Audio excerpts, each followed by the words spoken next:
আন্দোলন করছেন?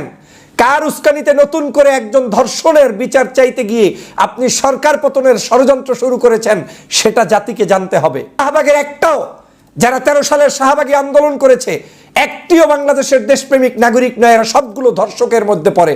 এরা আওয়ামী লীগের প্রেতাত্মা, এরা ষড়যন্ত্রবাজ, এরা হচ্ছে ধর্ষণ নিজেরা করে, ধর্ষণ করার জন্য মানুষদেরকে উদ্বুদ্ধ করে। তারা বাংলার মানুষের মধ্যে ধর্ষণ এটা চলমান রাখে, কিন্তু তারা তাদের প্রয়োজনে ধর্ষণের বিরুদ্ধে আবার মিছিল করে।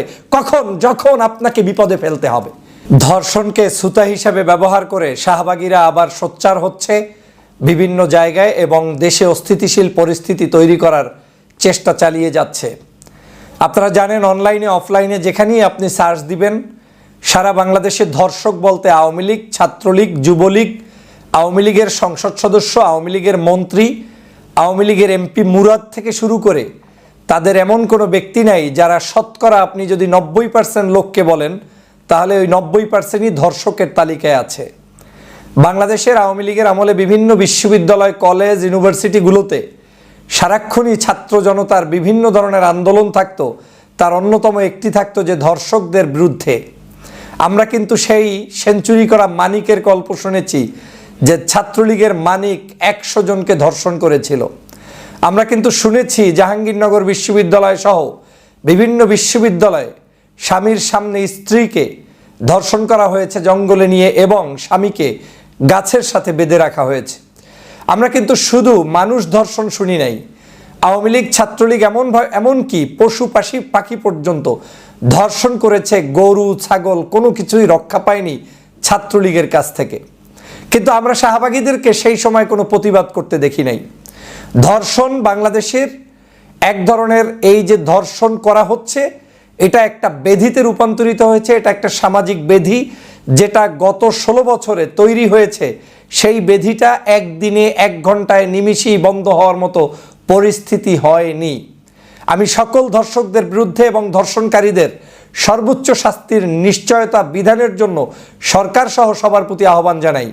কিন্তু আমি এটাও আপনাদেরকে সজাগ দৃষ্টি রাখার জন্য বলছি, এই যারা ধর্ষণকারী, সেই আওয়ামী লীগের লোকেরাই এখন ধর্ষকের বিচার চেয়ে, ধর্ষণ কেন হচ্ছে সেইটার বিচার চেয়ে এখন নতুন করে মাঠে ময়দানে নেমে সরকারকে এবং দেশকে অস্থিতিশীল করার চেষ্টা করছে। মূলত এরা শাহবাগের অংশ, মূলত 2013 সালের শাহবাগীরাই এই কর্মকাণ্ডটি করছে। তারা কোনোদিন আওয়ামী লীগের আমলে এই ধর্ষণের বিরুদ্ধে সোচ্চার হয়নি। এই যে যারা আজকের নতুন নতুন মানবতার কথা বলে, এই যে যারা নারী অধিকারের কথা বলে, নারীদের ধর্ষণের বিরুদ্ধে যারা কথা বলে, এই নারী ধর্ষণের বিরুদ্ধে আপনি আওয়ামী লীগের সময় আওয়ামী লীগের এই সকল শাহবাগীদেরকে কোনোদিন মিছিল মিটিং পর্যন্ত করতে আপনি দেখেন নাই, করে নাই। নামকাওস্তে যদি 2-1 জায়গায় হয়ে থাকে সেটা ভিন্ন জিনিস। কিন্তু হঠাৎ করে এখন বিভিন্ন স্কুল, কলেজ, বিশ্ববিদ্যালয়গুলোতে এই কারা নাটের গুরুদের মতো এই ধর্ষণের বিষয়ে নতুন করে একেবারে সারা দেশ গরম করে রেখেছে। একটি ধর্ষণ হলে সেটা নিশ্চয়ই সমাজের জন্য খারাপ জিনিস, একটি খুন হলে সেটা নিশ্চয়ই সমাজের জন্য খারাপ জিনিস।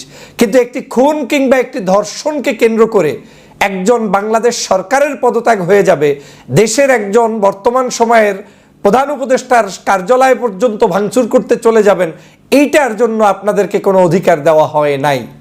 ধর্ষণ একটা ব্যাধি, এই ব্যাধিকে দূর করার জন্য আমাদের সামাজিকভাবে সবাইকে তৈরি হতে হবে, সবাইকে উদ্যোগী ভূমিকা পালন করতে হবে, সবাইকে জোর গলায় সভা, সেমিনার, বিশ্ববিদ্যালয়, মাদ্রাসা, ওয়াজ মাহফিল সব জায়গায় প্রচারণা চালাতে হবে।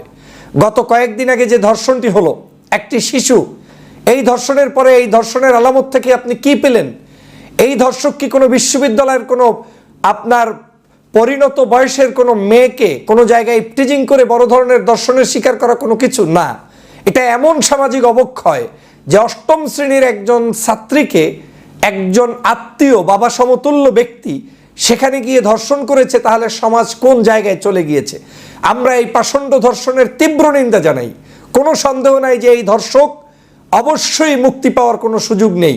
আপনারা এটাও দেখেছেন, সেই ধর্ষণকে কেন্দ্র করে আজকের সর্বোচ্চ চিকিৎসার ব্যবস্থা সেই শিশুটিকে করা হচ্ছে, যেজন্য আমি এই রাষ্ট্রকে ধন্যবাদ জানাই।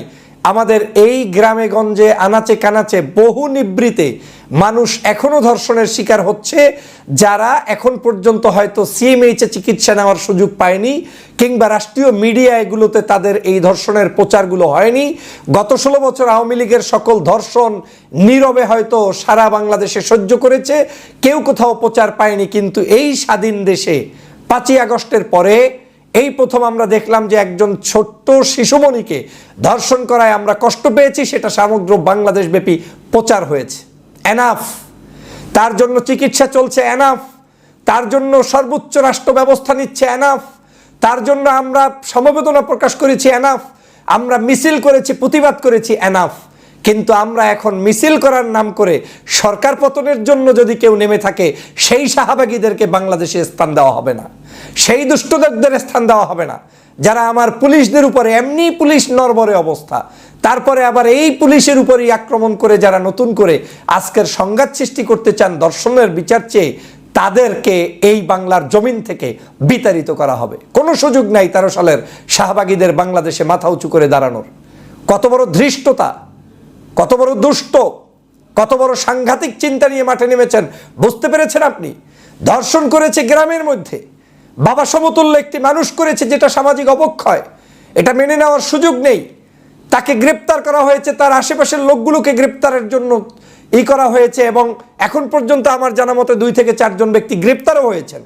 তার আত্মীয় স্বজন যে 4 জন জড়িত ছিলেন তাদেরকে গ্রেপ্তার করা হয়েছে, এবং শুধু তাদেরকে নয়, তাদের কারণে আজকের আইন পর্যন্ত চেঞ্জ করা হয়েছে। যেই বিচারটা 180 দিন ছিল সেটাকে 90 দিনের মধ্যে নিয়ে আসা হয়েছে।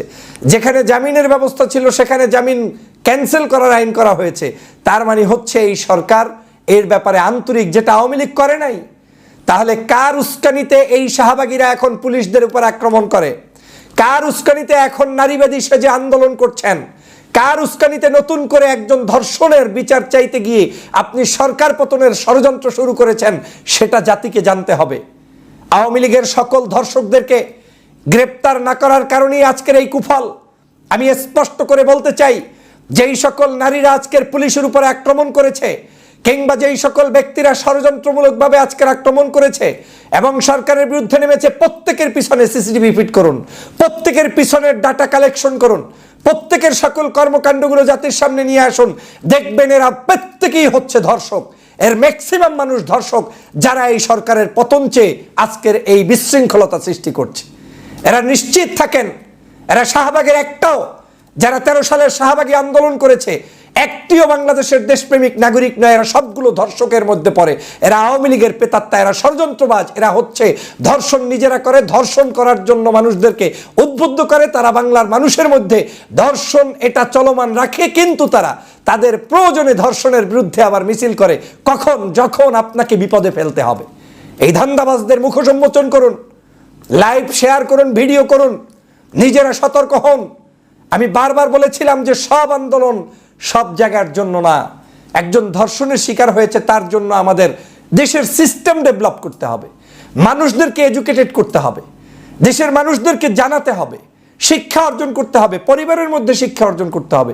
আপনি সেগুলো না করে ধর্ষকের বিচার চাইয়া আপনি মিছিল, একদিন 5 দিন আমরা যা করেছি সম্মানজনক, সুন্দর, কিন্তু আপনি এখন কেন কি কারণে পুলিশের উপর আক্রমণ করছেন? এখন কেন কি কারণে তাদেরকে বিভিন্ন জায়গায় আক্রান্ত করার চেষ্টা করছেন? এখন কেন সরকারের পদ? এটা হচ্ছে একটা নাটক। আমি আপনাদেরকে স্পষ্ট করে বলতে চাই, আওয়ামী লীগ ফাঁদ পেতেছিল তাবলিগ জামাতের দিয়ে কার্যক্রম করাবে, 4 জন মানুষ নিহত হয়েছিল, সেখান থেকে সফল হয় নাই। আওয়ামী লীগ কার্যক্রম করেছিল আনসার দিয়ে বিপদ ঘটাবে, সেখান থেকে সফল হয় নাই। আওয়ামী লীগ কার্যক্রম করেছিল বিভিন্ন দাবি দেওয়া তুলে 170টার মতো মনে হয় এই সরকারের আমলে বিভিন্ন আন্দোলন হয়েছে, সেখানেও সফল হয় নাই। আওয়ামী লীগ শাহবাগ তৈরি করে আবার 0 পয়েন্টে মানুষ আনতে চেয়েছে, মানুষদেরকে, সেখানেও সফল হয় নাই। আওয়ামী লীগ ট্রাম্পকে ব্যবহার করে তারপরে বাংলাদেশে ষড়যন্ত্র করতে চেয়েছে, তাও সফল হয় নাই। এখন আওয়ামী লীগ বাংলাদেশে অস্থিতিশীল পরিস্থিতি তৈরি করাবে কয়েকটা ইস্যুর মাধ্যমে। এক, এই ধর্ষণ, এই ধরনের ছোটখাটো কার্যক্রম, যেটা আপনার রাষ্ট্রের নয় বরং জনতার মাধ্যমে সংগঠিত একটি মহাবিপদ, মহামারী, যেটা আমাদের সতর্কতাও যেমন জরুরি, সরকারেরও সহযোগিতা জরুরি। সেই সকল কাজগুলোতে সুযোগ সন্ধানীরা, আওয়ামী লীগের লোকেরা রাষ্ট্রকে বিপদগ্রস্ত করার জন্য মাঠে নামবে। তারা এই মাঠে নামবে এখন বিভিন্ন ধরনের ছোট ছোট আয়োজন করে, নায়ক নায়িকাদেরকে ইনফ্লুয়েন্স দিয়ে, বিভিন্ন কন্টেন্ট ক্রিয়েটরদেরকে ইনফ্লুয়েন্স দিয়ে, তারপরে তাদেরকে দিয়ে বলবে তোমরা কেমন আছো, তোমরা তো নেই, তোমরা তো এখন আর বেলাল্লাপানা করতে পারো না, তোমরা তো এটা পারো না সেটা পারো না। অথচ আওয়ামী লীগের 16 বছরের ইতিহাস খুঁজে দেখুন, এদেশের কোনো মানুষ স্বস্তিতে কিছুই করতে পারে নাই। কি গায়ক, কি নায়ক, কি সাহিত্যিক, কি আলেম, কি পীর মাশায়েখ, কি রাজনৈতিক দলের লোক, কারো কোনো শান্তি ছিল না। কিন্তু এখন এই শান্তির শহরে অশান্তি তৈরি করতে যেই আওয়ামী লীগ এসেছে, সেই আওয়ামী লীগকে প্রতিহত না করলে আপনাদেরকে কিন্তু তারা বিপদের মধ্যে রাখবে। তাল দিবেন না, যে কোনো কর্মকাণ্ড ঘটলেই মিছিল করতে হবে, মিটিং করতে হবে, এমন তার প্রয়োজন নেই। প্রয়োজন বিচারের, প্রয়োজন তদন্তের, প্রয়োজন শিক্ষিত মানুষ তৈরির। সব জায়গায় সব কিছুতে আপনারা নাচানাচি করার সুযোগ নেই। নাচবেন, ওই নাচার সুযোগ নিয়ে তারা এই প্রত্যেককে ডান্ডার বাড়ি দিয়ে একদম ঘরে তুলে দিন। এই সব শাহবাগীদেরকে বাংলাদেশের প্রত্যেকটি প্রান্তে আটকে